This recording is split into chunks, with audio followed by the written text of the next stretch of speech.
দেখছেন ATN news happening পয়েন্টে আপনাদের সাথে আছি আমি উজমা হাসান। দর্শক, নিরাপদ খাদ্য ব্যবস্থা একটি আপোষহীন বিষয় এবং কারণ আমাদের বেঁচে থাকতে হলে খাদ্য কিন্তু গ্রহণ করতেই হবে এবং যেটি আমাদের শক্তি জুগিয়ে থাকে। অনিরাপদ খাদ্য যেমন আমাদের স্বাস্থ্যহানির কারণ তেমনি বিবেচিত হয় এবং অর্থব্যয়ের কারণ হিসেবেও কিন্তু বিবেচিত হয়। আজকে এ বিষয়ে আমরা যেটি নির্ধারণ করেছি স্বাস্থ্য সুরক্ষায় নিরাপদ খাদ্য, এ বিষয়ে কথা বলতে আমাদের মাঝে স্টুডিওতে উপস্থিত আছেন জনাব Mohammad Maidul Islam, chief marketing officer Akij food and beverage limited. জনাব, আপনাকে অসংখ্য ধন্যবাদ আমাদের এই অনুষ্ঠানে উপস্থিত হওয়ার জন্য। আপনাকে ধন্যবাদ। যেমনটি বলছিলাম যে নিরাপদ খাদ্য নিয়ে আজকে আমাদের কথাবার্তা হবে এবং নিরাপদ খাদ্য বলতে আপনি কি বুঝে থাকেন এবং এইটার গুরুত্ব কতটুকু? আসলে নিরাপদ খাদ্য এইটা কিন্তু মানে নতুন কোনো টার্ম না। আমরা বহু আগ থেকেই সবসময় চিন্তা করে আসছি যে যেহেতু মানসিক স্বাস্থ্য যেইভাবে এখন বর্তমান অনেক বড় একটা প্রেক্ষাপট, আর দৈহিক স্বাস্থ্যের ক্ষেত্রে আমরা নিরাপদ খাদ্যের কথা বহু আগ থেকে বলে আসছি, যার জন্য 2015 সালে নিরাপদ খাদ্য অধিদপ্তরও ইভেন কি বাংলাদেশে এস্টাবলিশ করেছে। তো নিরাপদ খাদ্য নিয়ে দেখবেন যে ভেজাল বিরোধী বহু আন্দোলন মানে অভিযান চলতেছে বিভিন্ন। যেই খাদ্যটা খেলে আসলে দেহের পুষ্টি এবং শক্তি বৃদ্ধি পাবে, এগুলো হলো নিরাপদ খাদ্য। আমরা শুধু খাদ্য খাওয়ার জন্য খাদ্য গ্রহণ করি না বা আমাদের স্টোমাক রিফিলের জন্য করি না, যেটা দেহের বৃদ্ধি সাধন করবে, মানসিক বৃদ্ধি সাধন করবে এবং যেটা খেলে দেহের কোনো ক্ষতি হবে না, আমাদের কিডনি বলি, আমাদের অন্যান্য আদার্স যে অঙ্গ প্রত্যঙ্গ বলি, এগুলোর কোনো ক্ষতি সাধন হবে না, সেটাই নিরাপদ খাদ্য। আপনারা তো সাধারণত খাদ্য উৎপাদনকারী প্রতিষ্ঠান, তো সেই ক্ষেত্রে কিন্তু এটা প্রশ্ন আসে যে আপনারা কিভাবে খাদ্য তৈরি করছেন, সেটা নিরাপত্তা কি বা সেইটি নিরাপত্তা দিতে আপনারা কি কি পদক্ষেপ গ্রহণ করে থাকেন? ধন্যবাদ আপু। উজমাপুর, এই প্রশ্নটা আসলে অনেক বেশি মানে বর্তমানে একদম বার্নিং একটা কোশ্চেন। আমি বলবো যে এইটা শুনে আপনারা মানে আমি আমার এই অডিয়েন্সদের জন্যই বলতেছি যে সবাই শুনে একটা জিনিস খুবই ভালো লাগবে যে আমাদের বর্তমানে R&D, যেটা রিসার্চ অ্যান্ড ডেভেলপমেন্ট, বাংলাদেশের সবচেয়ে বড় R&D প্রজেক্টটা আমাদের, বিশেষ করে ফুড অ্যান্ড বেভারেজের ক্ষেত্রে। আর কিউসি যেটার ক্ষেত্রে আমরা বলি যে কোয়ালিটি কন্ট্রোলের ক্ষেত্রেও আমাদের সবচেয়ে বড় ফুড অ্যান্ড বেভারেজের ক্ষেত্রে আমরা মেনটেন করে থাকি। একমাত্র কারণ হলো আমরা চাই যে খাদ্যের নিরাপত্তা কিভাবে নিশ্চিত করা যায়। আমরা এই খাদ্যের নিরাপত্তা নিশ্চিত করার জন্য যে গভর্নমেন্ট যেই অর্গানাইজেশনগুলো আছে তাদের সাথে আমরা প্রতিনিয়ত তাদের সাথে কমিউনিকেশন করি, তাদেরকে আমাদের ফ্যাক্টরি ভিজিট করাই, আমাদের প্রোডাক্টগুলো তাদের দ্বারা টেস্ট করাই, বিভিন্ন যে রিকগনাইজড ল্যাব আছে বাংলাদেশে, ইভেন কি আমরা বাইরেও বিভিন্ন ল্যাব থেকে প্রতিনিয়ত আমাদের প্রতি মাসেই আমাদের টেস্ট রিপোর্ট আসে প্রোডাক্টের কোয়ালিটি এবং গুণগত মান নিশ্চিত করার জন্য। আমরা যা ডিক্লারেশন দিচ্ছি লেভেলে তার বাহিরে, এর কারণটা হলো একটা আপু একদম সবার উদ্দেশ্যেই বলি যে র মেটেরিয়াল সবাই বাইরে থেকে কালেক্ট করে, কিছু কিছু আছে ইনহাউস করতে পারে, যদি যেমন আমরা পাল্পটা ইনহাউস করি সেটা নিয়ে আমরা কন্ট্রোল করতে পারি, কিন্তু যেগুলো বাইরে থেকে আসে সেগুলো তো কন্ট্রোল করতে পারি না। আমরা ওই সোর্সটা যেহেতু আমাদের কন্ট্রোলে নাই, ওইটাকে আমরা জাস্টিফাই করার জন্যই কিন্তু এগুলো করি। এবং আমরা যদি কোনো জায়গায় যদি আমাদের শর্টফল আমরা যদি ধরা পড়ে, সাথে যাদের কাছ থেকে এটা কালেকশন করতেছি তাদেরকে সেটা জানাই, তাদেরকে রেকটিফিকেশনের ব্যবস্থা করি, সব কিছু করেই কিন্তু আমাদের এই কার্যক্রম চলে। তো আমরা নিশ্চিতভাবে বলতে পারি। আর সবচেয়ে বড় কথা হলো আমরা স্টেট অফ আর্ট টেকনোলজি যে মেশিন, যেগুলো আসলে জার্মানি ভিত্তিক মেশিন আমরা ইউজ করি, যেটা ওয়ার্ল্ডের সবচেয়ে লেটেস্ট টেকনোলজি, এই মেশিনগুলো আমাদেরকে অতটুকু পর্যন্ত কনফিডেন্স দেয়। বিশেষ করে ফ্রুটিকা জুসের কথা আলাদাভাবে বলি, বাংলাদেশে একমাত্র অ্যাসেপ্টিক পদ্ধতিতে আমরা ফ্রুটিকা জুসটা তৈরি করি, যেটা আর কারো নাই। তো এগুলা আমাদেরকে কোয়ালিটি কন্ট্রোলে বা যেটা বলতেছেন নিরাপদ খাদ্য নিশ্চিতে সহায়তা করছে। একজন সাধারণ মানুষ হিসেবে কিন্তু আমার একটি প্রশ্ন আছে যে মেয়াদ উত্তীর্ণের যে বিষয়টা, অনেক সময় অগ্রিম মেয়াদ দেয়া থাকে অনেক খাবারের দোকানেই আমরা দেখতে পাই এবং প্রায় দেখা যায় যে অভিযান এগুলো অহরহ ধরা পড়ছেও। সেই বিষয়ে আপনারা কিভাবে এনশিওর করছেন? আপনারা মানে প্রত্যন্ত অঞ্চলে গিয়ে কি সেটি দেখা সম্ভব হচ্ছে আপনাদের পক্ষে? এইটা আসলে একটা কোম্পানি, রেপুটেড কোম্পানিগুলোর কথা আমি আলাদাভাবে বলবো। ছোটোখাটো কোম্পানি যেগুলো আছে তাদের কথা হয়তো বা অনেক অভিযানে ধরা পড়ছে যে আমরা যেই দিন ডেটটা ফিক্স করছি আমার কিন্তু চালান হয়ে ওভাবে করে ডেট দিয়েই কিন্তু আমাদেরকে বের করতে হচ্ছে। এইটা একটা গভর্নমেন্ট ইয়াতে এবং আমাদের নিজস্ব সিস্টেম প্রসেসে আমরা এটাকে মেনটেন করি। দ্বিতীয় কথা হলো একটা প্রোডাক্টের যেই পরিমাণ শেলফ লাইফ থাকার কথা, আমরা কিন্তু দীর্ঘদিন এইটাকে টেস্ট করে এই শেলফ লাইফটাকে ফিক্স করি, কিন্তু যতটুকু পর্যন্ত প্রোডাক্টটা ঠিক থাকবে আমরা কিন্তু তার থেকে অনেক কম শেলফ লাইফ দিই, ইচ্ছা করেই দেই যেন ফ্রেশ এবং এক্স্যাক্ট টেস্টের প্রোডাক্টটা যেন পায় কনজিউমার। এই প্রোডাক্টটা হয়তো বা কোনো প্রোডাক্টের শেলফ লাইফ দেওয়া আছে 4 মাস, দেখা যাচ্ছে এটা 6 মাস পরেও কিন্তু এটা কনজিউমেবল থাকে, কিন্তু আমরা কিন্তু ইচ্ছা করে রেটটা কমায় রাখি। এতে করে আমাদের নিজেদের উপরে যদিও চাপ থাকে, এইটাকে আমরা অবশ্যই চাপের মধ্যে রাখি এবং কনজিউমারের সাথে যে আমাদের মার্কেটিং অ্যাক্টিভিটি দ্বারা আমরা চেষ্টা করি যে ইমিডিয়েটলি কিভাবে কনজাম্পশন করা যায়। কেউ কাজ করে থাকে? জি জি জি, আমাদের মাঠ পর্যায়ে কাজ করে থাকে এবং কোনো এর পরেও দোকানে ডেট ওভার প্রোডাক্ট হয়ে যেতে পারে। আমরা সেই ক্ষেত্রে আমাদের যে সেলস টিম আছে বা আমাদের মাঠ পর্যায়ে যারা আছে কাজ করে, তাদেরকে কোনো দোকানে শেলফ লাইফ কমে গেলে, একেবারে শর্ট ডেটেড হয়ে গেলে আমরা শর্ট ডেটেড বলি, সাথে সেটাকে রিপ্লেস করে আমরা সেটা কি প্রতিনিয়ত চেক করা হয়? একদম প্রতিদিনের অ্যাক্টিভিটি এবং প্রতিদিন এটা সার্ভারে তাকে আপলোড করতে হয়। এবং আমরা যেখান থেকে কোনো ইনফরমেশন, যেখান থেকে এই কাজটা বেশি হচ্ছে, সেখানে সাথে সাথে একটা টিম যায়, টিম গিয়ে আসলে কারণটা জানে যে কেন এই বেশি মানে ড্যামেজের পরিমাণটা বেশি হলো বা শর্ট ডেটেড পরিমাণ কেন বেশি হলো, পরে ওইটা নিয়ে আমরা রেকটিফাই করে কাজ করি। আচ্ছা, যদি এরকম কোনো দোকানি সেটি বারবার করে থাকেন, সেক্ষেত্রে আপনারা কি করেন বা প্রয়োজনীয় কি ব্যবস্থা গ্রহণ করেন? একটা দোকান যদি বারবার করে, ব্যাপারটা আসলে খুব বেশি ধরা পড়ে সিজনের শেষের দিকে, হয়তো বা অনেক দোকানদার খুব অতি উৎসাহী হয়ে ওভার প্রোডাক্ট কিনে নেয়, পরবর্তীতে দেখা যায়। তো আমাদের একটা সিস্টেমে আমরা কাজ করি যে প্রত্যেকটা বড় ভলিউমের সেলস করতে গেলেই অবশ্যই তার চেইন অফ সুপারভাইজার যারা আছে তাদের কাছ থেকে পারমিশন নিতে হয় এবং সেই ডাটাটা আমাদের কাছে চলে আসে। আমরা তখন ওই দোকানটাকে প্রতিনিয়ত মনিটরিং করি। আচ্ছা, যে এই দোকানটায় আমরা এত কেস প্রোডাক্ট দিছি এবং তাকে প্রতি সপ্তাহে সেইটার যে কনজাম্পশন বা অফটেক বলি সেইটার কিন্তু একটা ডাটা প্রোভাইড করতে হয়। যখন দেখি যে এই ডাটাটা আসছে না, তখন আমরা কিন্তু আবার তাকে ফার্দার রিমাইন্ডার করি। আচ্ছা, খুব ভালো কথা বলেছেন। আসলে প্রান্তিক পর্যায়ে যদি এটা খেয়াল না রাখা হয়, তাহলে কিন্তু এই মানে অনিরাপদ খাদ্য কিন্তু আমরা সেই ব্যবস্থাতে আসলে ব্যবস্থা গ্রহণও করতে পারবো না, সেটি বন্ধ করা আমাদের পক্ষে সম্ভব হবে না। স্বাস্থ্য সুরক্ষায় নিরাপদ খাদ্য নিয়ে আমরা আরো অনেক কিছু জানবো। এই মুহূর্তে আমরা একটি বিরতিতে যেতে যাচ্ছি। দর্শক, হ্যাপেনিং পয়েন্ট এই মুহূর্তে নিয়ে নিচ্ছে একটি বিরতি, আমাদের সঙ্গেই থাকুন।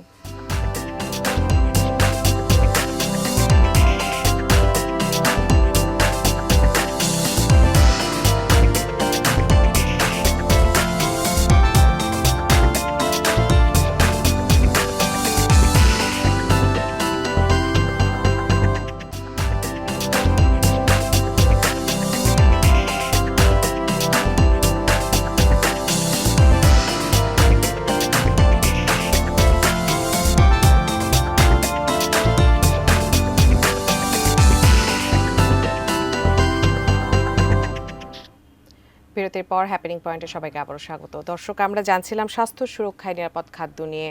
স্যার, আপনার মাধ্যমে আমরা অনেক কিছুই জানছিলাম। এর মধ্যে খাদ্য নিরাপত্তার কথাটি যদি আসে, ফুড কালারের বিষয়টি চলে আসে, ফরমালিনের বিষয়টি চলে আসে, এই বিষয়ে আপনার কাছে একটু জানতে চাইবো যে টেক্সটাইলের যে কালারটা ব্যবহার করা হয়, এটা কিন্তু বেশ অনিরাপদ, আমরা সবাই জানি, এবং জেনে বুঝে কিন্তু আমরা আবার সেই খাবারই কিন্তু গ্রহণ করে থাকি।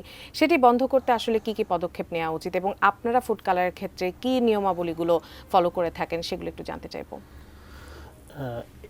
একটা জিনিস একেবারেই বাস্তব সত্য কথা নিয়ে আসছেন। আসলে আমাদের দেশে আমরা ব্যবসা বান্ধব এখনো পরিবেশ তৈরি করতে পারিনি, এইটা সবচেয়ে বড় কথা। সেইটা যারা বড় অর্গানাইজেশন আছে তাদের ক্ষেত্রে বলি, কিংবা যারা ছোট অর্গানাইজেশন আছে তাদের ক্ষেত্রে বলি। ব্যবসা বান্ধব বলতে আমাদের কাছে ব্যবসা বান্ধব করতে গেলে আমাদের ভ্যাট ট্যাক্সগুলার নিয়ম নীতিগুলাকে প্রপারলি সবার কাছে জানানো, এবং দেখা যাচ্ছে যেটা ফুড কালারের কথা বলছেন, টেক্সটাইল কালারের আমরা দেখা যাচ্ছে যে অনেক ছোট ছোট অর্গানাইজেশন যারা কালার দিলেই হলো, তার কালার হলেই হলো, আসলে এটা ফুড কালার না টেক্সটাইল কালার, সে কিন্তু এই ব্যাপারে তার কোনো নলেজ নাই। সে দেখা যাচ্ছে অনেক সময় দেখে মুখরোচক লাগে, আইসক্রিম একটা তার মধ্যে কালার দিয়ে দিল, কি কালার দিল না দিল ঠিক আছে, বিশেষ করে রোজার সময় কিন্তু সেই সকল খাদ্যে আমরা বেশি দেখে থাকি। রোজায় কিংবা খুব গ্যাদারিং প্লেসে, যেই প্লেসগুলোতে খুব মানুষের মানে মনিটরিং করার খুব বেশি থাকে না, মানুষের চাহিদা বেশি থাকে, এই জায়গায় এই জিনিসটাকে বেশি পাওয়া যায়। তো আমরা যে জিনিসটা করি, ফুড কালার বলতে ফুড গ্রেডেড যেই কালারগুলো আছে এগুলো কিন্তু কনজিউমেবল, এবং দেখা যায় বড় বড় অর্গানাইজেশন বা যারা সঠিকভাবে বিজনেস করে তারা কিন্তু এইটা বাইরে থেকে নিয়ে আসতেছে, যে এটা পরিমিত পরিমাণে দিলে এটা স্বাস্থ্যের জন্য ঝুঁকি হয় না। কিন্তু টেক্সটাইল কালারের ক্ষেত্রে বলছেন, যখন দেখা যাচ্ছে আমরা টেক্সটাইলের কোনো আইটেমে কালার দিব, নিশ্চয়ই ফুড কালার যেই রেট যেই পরিমাণ এক্সপেন্সিভ, সেই ক্ষেত্রে তো এই কালারটা ওখানের জন্য অ্যাপ্লিকেবল হবে না। যার জন্য, কারণ ওইটা অহরহ পাওয়া যাচ্ছে এবং দামেও কম। দামে কম, যেহেতু এটা কাপড়ে চলে যাচ্ছে, কাপড়ের এটার সাথে। তো আমরা এতটুকু সচেতনতা আসলে আমাদের বিল্ড করা দরকার যে ফুডের ক্ষেত্রে একটা জিনিস খুব ভালো করে খেয়াল করবেন, যে আমাদের মেডিসিন ইন্ডাস্ট্রিতে দেখবেন যে বেশ বড়সড় একটা আমরা দেখি, অপারেশন দেখি, যে যখনই কোনো অবৈধ মেডিসিন আসে তখনই কিন্তু বেশ বড় একটা নাড়াচাড়া পড়ে এবং কনজিউমাররা একটু সচেতন হয়ে যায়, যেহেতু মেডিসিন জীবন নাশকারী, মেডিসিনের ইম্প্যাক্টটা খুব দ্রুত পড়ে, যার জন্য আমরা এইটা নিয়ে খুব বেশি সোচ্চার থাকি বা একটু ডেট দেখি, সব কিছু করি। কিন্তু অন্যান্য কিছুর ক্ষেত্রে একটা প্রোডাক্ট কিনে নিচ্ছি, এই প্রোডাক্টটার ক্ষেত্রে অনেকগুলো ইনগ্রিডিয়েন্টস লেখা থাকে, তার মধ্যে ফুড কালার হলো একটা, তার মানে এইটা যে কোনো, এইটার পার্সেন্টেজটা আমরা একেবারে মানে এইটাকে কোনো ধর্তব্যের ভিতরেও ধরি না, জন্য আমরা চিন্তা করি যে এটা যে কোনো কালার ইউজ করছে। আমাদের যে ভোক্তাদেরকেও একটু সচেতন করা, কারণ শুধু এইটার ক্ষেত্রে না, প্যাকেজিংয়ের ক্ষেত্রে আমাদের একটু সচেতন হতে হবে। আমাদের কোন ধরনের প্রোডাক্ট আমরা কনজিউম করা দরকার, সস্তায় পাওয়া গেলেই যে এই প্রোডাক্টটা যে কনজিউম করবে এই ধরনের না। এই জিনিসগুলো যদি আমরা বেশি বেশি করে সচেতন করতে পারি, সেইটা আমাদের সরকারি যারা অথরিটি আছে তাদের অভিযানটা আরও বাড়াতে হবে, আর যারা এগুলো ব্যবসা করে তাদেরকে কিন্তু বারবার রিমাইন্ডার দিতে হবে। আর আরেকটা জিনিস হলো, যদি আমরা এক্সাম্পল পানিশমেন্ট যদি ব্যবস্থা করি, তাহলে কিন্তু দেখবেন যে জিনিস কমে আসছে। আজকে আমি একটা জিনিস সবসময় সবাইকে বলি, যে আমরা রাস্তাঘাটে এত জ্যাম পাচ্ছি, আজকে ক্যান্টনমেন্টের ভিতরে ঢুকলেই সিচুয়েশন ভিন্ন। আমি কিন্তু ডিফারেন্ট অ্যাটিটিউড দেখাচ্ছি, আপনিও ডিফারেন্ট অ্যাটিটিউড দেখাচ্ছেন, তার মানে আমরা কিন্তু প্র্যাকটিসের উপরে অনেক কিছু ডিপেন্ড করে। আমরা যদি এটা প্র্যাকটিসের ভিতরে নিয়ে আসতে পারি, আই থিঙ্ক যে আজকে যেইটা নিয়ে আমরা এত ভয়াবহতা দেখছি, যে আমরা আসলে প্রেগনেন্ট ওমেন বলেন, শিশু বলেন, বয়স্ক লোকরা, যারা খাদ্যের নিরাপত্তার জন্য যাদের বেশি ক্ষতি হচ্ছে, যেমন ওয়ার্ল্ড ব্যাংকের একটা তথ্যে দেখা যাচ্ছে প্রতি 10 জনে একজন করে এই মানে খাদ্যের ভেজালের। আমি আসতাম আসলে যে বাংলাদেশে কিন্তু ডে বাই ডে ক্যান্সার রোগীও বেড়ে যাচ্ছে। আমি জানতে চাচ্ছিলাম যে খাদ্যের সাথে এই যে রোগী বেড়ে যাওয়ার যে সংখ্যা বা প্রবণতা, এটা কতটুকু ওতপ্রোতভাবে জড়িত? এইটা অনেকভাবেই জড়িত। আমি একটা এক্সাম্পল সবসময় দেই, যে ধরেন আমি যদি ভাতের ভেতরে যদি কিছু কাকর বলি বা পাথর বলি, এইটা দেই, আমি যদি জোর করে যদি খেতে থাকি, আমার কিন্তু দাঁতের মধ্যে পড়বে সব সময়। এইটা এমন একটা হবে যে পাকস্থলীতে গেলে কিন্তু ঠিকই সে হজম করতেছে, কিন্তু দাঁত দীর্ঘ সময় এটা করতে করতে সময় দাঁত ড্যামেজ হবে, দাঁত নষ্ট হবে। সেম আমরা যদি এই ধরনের কোনো কেমিক্যালযুক্ত খাবার, এগুলা কিছু কিছু আমাদের দেশে, আমাদের শরীরের মধ্যে কিছু সুনির্দিষ্ট এনজাইম আছে যেগুলো প্রাকৃতিক খাবার হজম করতে পারে, কিন্তু কেমিক্যাল বা এই ধরনের খাবারগুলো যেগুলো নিয়ে আমরা ব্লিচিং করে দিচ্ছি, এই ধরনের খাবার কিন্তু তারা, বা ওই কেমিক্যালযুক্ত খাবারগুলো কিন্তু তারা মানে হজম করতে পারে না। তো দেখা যাচ্ছে যে আমাদের এনজাইমগুলা বা পাকস্থলী সবসময় অতিরিক্ত এনার্জি বার্ন করতে করতে করতে করতে এক সময় কিন্তু আমরা কিডনি ফেলিউর দেখতেছি, আমাদের ক্যান্সার হচ্ছে।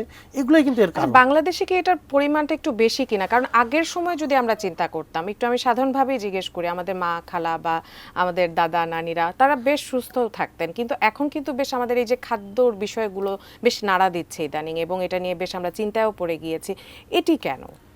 তখনকার থেকে কি এখনকার অবস্থা খুব বেশি ভিন্ন? একটু ভিন্ন, কারণ আমরা এখন ফাস্ট ফুডে অনেক বেশি ইউজ টু হয়ে গেছি। আমরা প্যাকেটজাত খাবারের দিকে খুব বেশি হচ্ছি।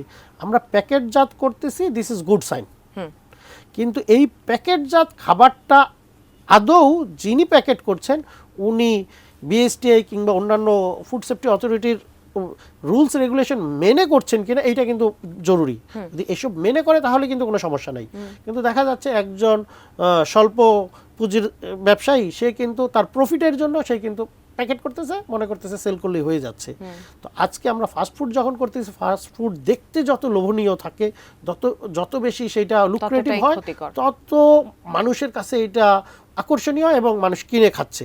তো দেখা যাচ্ছে আসলে বডি এটা পারমিট করে কিনা, বা এইখানে যে ইনগ্রেডিয়েন্টসগুলো আমরা ইউজ করছি সেগুলো আদৌ কনজিউমেবল কিনা, এইটা নিয়ে অনেক বড় কোশ্চেন থাকে। তো যখন দেখা যাচ্ছে এইটা আমার পারমিট করছে না, কিন্তু আমি দেখা যাচ্ছে হয়তো বা রেগুলার হ্যাবিটের ভিতরে নিয়ে ফেলছি, খুব ফ্রিকোয়েন্টলি খাচ্ছি, তখন ডে বাই ডে দেখা যাচ্ছে এই যে ক্যান্সারের কথা বলি বা ডায়াবেটিসের রোগের কথা বলি, আগে আমাদের মা খালাদের কখনো ডায়াবেটিসের কোনো ইস্যু ছিল না। আর আরও একটা বড় অনেক বেশি দায়ী আমাদের যে ফিজিক্যাল শ্রম যেটাকে বলি, আমরা যদি খেয়েও ফেলি কখনো, দেখা যাচ্ছে সেইটাকে কখনো আমরা বার্ন করার ব্যবস্থা করি না, তো এইটাকে স্টোর হইতে থাকে। স্টোর হলে এই জিনিসটা অবশ্যই বাড়তে থাকে।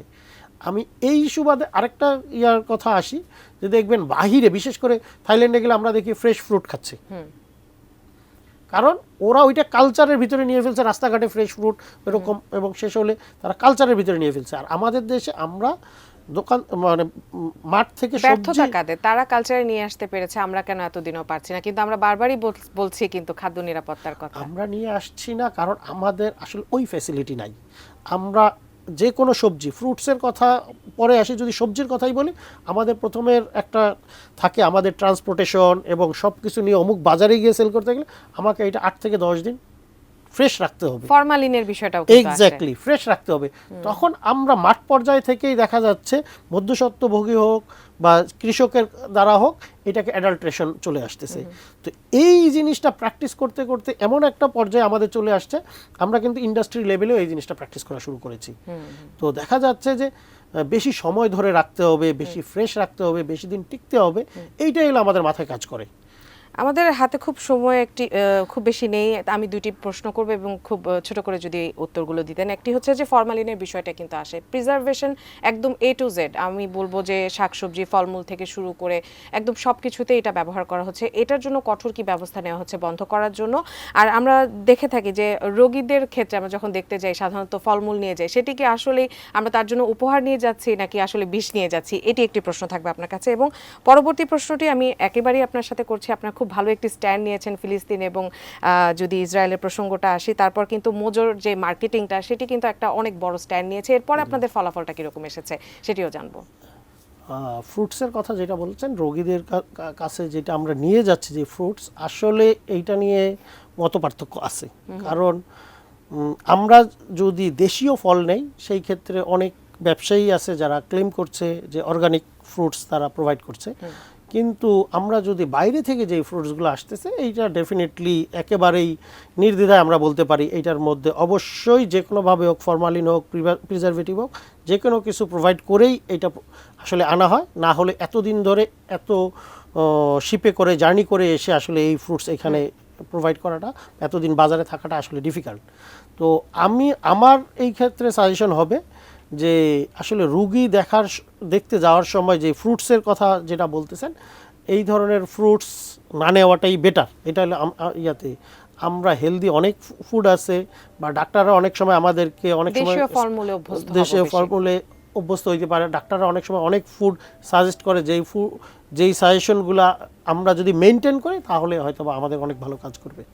ও যে কথাটি বলছিলাম যে ফিলিস্তিন এবং ইসরায়েল প্রসঙ্গের কথা, ফিলিস্তিন ইসরায়েল প্রসঙ্গে এই জিনিসটা আমি বলতে চাই যে মোজোর ক্ষেত্রে আসলে অনেক ভালো একটা আমরা রেজাল্ট পেয়েছি।